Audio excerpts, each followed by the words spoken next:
Hello, welcome to the dot diaries with another video. একটা বড়সড় video নিয়ে আসছি অনেক দিন পর।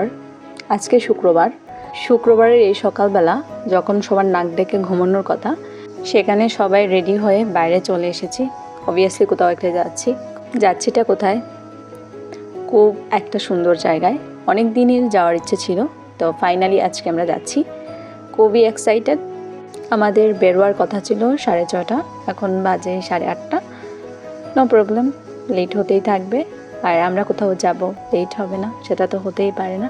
আমরা যখনই কোথাও যাই তখনই ওইখানে যাওয়ার পথে, শুরু থেকে আসার পথে সব জায়গায় আমরা শুধু অ্যাডভেঞ্চার করি। আই থিঙ্ক বেরোতে 9টা বেজে যাবে। তো এইখানে বসে আমরা এই সুন্দর পলাশ গাছ এবং পলাশ ফুলের সৌন্দর্য উপভোগ করছি সবাই। এত সুন্দর লাগছে, সকালবেলা সব কিছুই ফ্রেশ লাগে। এই ফুলটা অনেক বেশি সুন্দর লাগছে। নর্মালি পলাশ ফুল আমার এত বেশি ভালো লাগে না, কিন্তু এরকম ফ্রেশ ফুল দেখলে কার না ভালো লাগবে। রোদে পুরো চারপাশটা চকচক করছে। যারা লিড করে আমাদের এমন একটা সুন্দর সময় কাটানো শুরু করে দিয়েছে, তারা অবশ্যই একটা ধন্যবাদের যোগ্য, তাই না? যাকগে, আমাদের মোটামুটি সবার আশা হয়ে গেছে। চলুন এবার বেরিয়ে পড়া যাক। তোমরা যেখানেই যাই না কেন, প্রথমেই যেখানে যেতে হবে সেটা হচ্ছে বাস স্ট্যান্ড অথবা রেলওয়ে স্টেশন। তো আজকে আমরা যাচ্ছি বাস স্ট্যান্ডে। উঠে পড়লাম সিএনজিতে। একটা সিএনজিতে অনায়াসে আমরা 5 থেকে 6 জন যেতে পারি। এখন উঠে পড়লাম বাসে। বাসের সিট দেখে জাজ করবেন না, কারণ এগুলো হচ্ছে আমাদের দেশীয় বাস, এগুলো আজীবন এরকমই থাকবে। এক ঘুমে একদম বাস থেকে নেমে পড়েছি। বাস থেকে নেমে এবার উঠে গেলাম আবার সিএনজিতে। সেই সিএনজিতে উঠে রাস্তাটা দেখলাম ভীষণ ভালো, খুবই সুন্দর একটা রাস্তা ছিল, কিন্তু প্রচুর ধুলাবালি। গন্তব্যস্থানে এসে পৌঁছে গেলাম। তো এটাই ছিল আজকের আমাদের গন্তব্যস্থল। এটা হচ্ছে বিষ্ণুপদ ধাম, মৌলভীবাজারে অবস্থিত। যারা সিলেটে আছেন তারা তো জানেন, সবাই মোমবাতি আগরবাতি কিনছে, সেটা দেখে আমিও কিনলাম। এখন সেগুলো জ্বালিয়ে দেওয়ার পালা। তো এগুলো জ্বালাতে গিয়ে প্রচুর কাঠকোট পোড়াতে হয়েছে, কারণ এখানে এত ছিল, কোথায় রাখবো সেই জায়গাটাই খুঁজে পাচ্ছিলাম না। ফাইনালি জ্বালিয়ে দেওয়া হয়ে গেছে। এবার হচ্ছে আমরা একটা করে ছোট ছোট মন্দির করছি। প্রথমে যেটা ছিল গণেশের মন্দির, আর এত সুন্দর লাগছিল দেখতে, পুরো মনটা ভরে গেল। তারপর ছিল মহাদেবের মন্দির। প্রত্যেকটা মন্দিরের পাশেই প্রচুর মানুষজন ছিল, ভিড় ছিল, সেই ভিড় টেলে আমাদের ঢুকতে হয়েছে। তারপর আমরা চলে আসলাম যজ্ঞের জায়গাটায়, যেখানে সকালবেলা যজ্ঞ হয়েছিল। তার পাশাপাশি এরকম একটা জায়গা ছিল। তো এখানটা একটু মানুষের ভিড় কম ছিল, সেই জন্য আমরা এখানে এসে দাঁড়িয়েছিলাম। তো এরা দুজন গুরুত্বপূর্ণ কাজ করতে যাচ্ছে। আর এখানে অনেকগুলো ছোটো অনেক মন্দির আছে। এখানে আছে পিণ্ডদান মন্দির, পিণ্ডদান করা যায় এই জায়গায় আসলে। আর এখানে ছিল রাধাকৃষ্ণের মন্দির, আর এই জায়গাটা ছিল প্রচুর পরিমাণে ভিড়। সেই ভিড় টেলে কোনো মতে রাধাকৃষ্ণ দর্শন করতে পেরেছিলাম, আর ভিতরে ঢুকতেও পারিনি, প্রণাম করারও সুযোগ পাচ্ছিলাম না, এত মানুষের ভিড় ছিল। তারপর ফাইনালি আমরা একটা মানুষ কম আছে এমন জায়গায় একটা এসে দাঁড়িয়েছি, যেখানে মানুষের ভিড়টা কম। আর এখানে হচ্ছে মহাভোগের স্থান।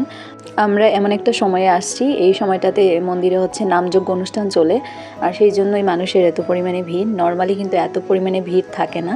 আর যেহেতু নামযজ্ঞ অনুষ্ঠানে এসেছি, নামযজ্ঞ শুনবো না বা নাম কীর্তন শুনবো না, সেটা তো হতেই পারে না। 1 ঘন্টা ধরে আমরা পুরো জায়গাটা ঘুরেছি। তারপর আমরা চলে আসলাম কীর্তন শুনতে। প্রায় 2 ঘন্টা যাবৎ আমরা এখানে কীর্তন শুনেছি। কীর্তন শোনার পর আমরা গিয়েছিলাম প্রসাদ পাওয়ার জন্য। প্রসাদও পেয়েছি, আর প্রসাদ পেতে গিয়ে প্রচুর ভিড় ঠেলতে হয়েছে আবারও। প্রসাদ পাওয়ার পর আমরা এখন চলে আসছি পূজার মামার বাসায়। সেখানে আসার পর আমরা খেয়ে নিলাম সিঙ্গারা, কোক, চা, বিস্কিট সব কিছু। খাওয়ার পর আমরা সবাই লেট খেয়েছি, বিশ্রাম নিয়েছি সবাই। বিশ্রাম নেওয়ার পর ফাইনালি এখন হচ্ছে আমাদেরকে যেতে হবে। তো সেই জন্য এখন চলে আসলাম। এটা হচ্ছে একটা পুজোর রুম, মন্দির যেটাকে বলে। বাড়িতে যেরকম ছোটো ছোটো পূজার মন্দির থাকে, সেটা বাড়ির সামনে। কি সুন্দর লাগছিল। আর এই দিকের বাড়িঘরগুলো এত সুন্দর, মাঝখানে উঠোন, চারপাশে সুন্দর, চারপাশটা ঘিরে এরকম বাড়ি, দেখতেও ভালো লাগে। আর মাঝখানে উঠোনটা থাকবে, আর সামনে ছোটো একটা রাস্তা।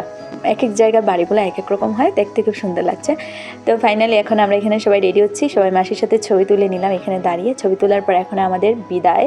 আমরা এখন যাচ্ছি একটা সুন্দর রাস্তা দিয়ে। তো যেখানে যাই সেখানে অ্যাডভেঞ্চার করি, আর আজকেও তার ভিন্নতা হচ্ছে না। তো নর্মালি তো আমরা বাসে এসেছি, আমরা বাসেই যাব, সেই প্ল্যানিংই আমাদের ছিল। তো মাঝখানে এসে হচ্ছে বাস পাইনি, একটা বাস পেয়েছিলাম, তারপরেও সেটা হচ্ছে দাঁড়িয়ে সবাইকে যেতে হতো। সেই সময়ই আমাদের সামনে হাজির হয়েছিল এই লেগুনাটা, আর আমরা সেটাকে ছাড়িনি, আমরা সেটাকে টেনে সেটার উপরে উঠে পড়েছিলাম। আর আমাদের সবাইকে লাগছিল খুবই বিধ্বস্ত অবস্থায়।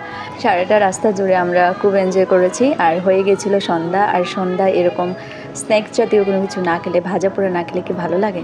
তো আমাদের মধ্যে দুইজন নেমে গিয়েছিল, তারা নিয়ে এসেছে এখানে ডালের বড়া। তো আমরা সবাই ডালের বড়া খেয়ে নিয়েছিলাম। খাওয়ার পর এখানে আমাদের চলছে গানের আড্ডা। আর কি সুন্দর বাইরে থেকে লাইট আসছে, আর সেই লাইটে আমরা আলোকিত হয়ে যাচ্ছি। যদিও আমাদের আলোকিত করার জন্য লাইটের দরকার হয় না, আমরা এমনিই আলোকিত। যাই হোক, আমরা ফাইনালি এসে পৌঁছে গেলাম আমাদের হোস্টেলে। আজকের দিনটা খুব ভালো গিয়েছে, আর জায়গাটা খুব সুন্দর ছিল। আপনারা যেতে চাইলে অবশ্যই যেতে পারেন জায়গাটা।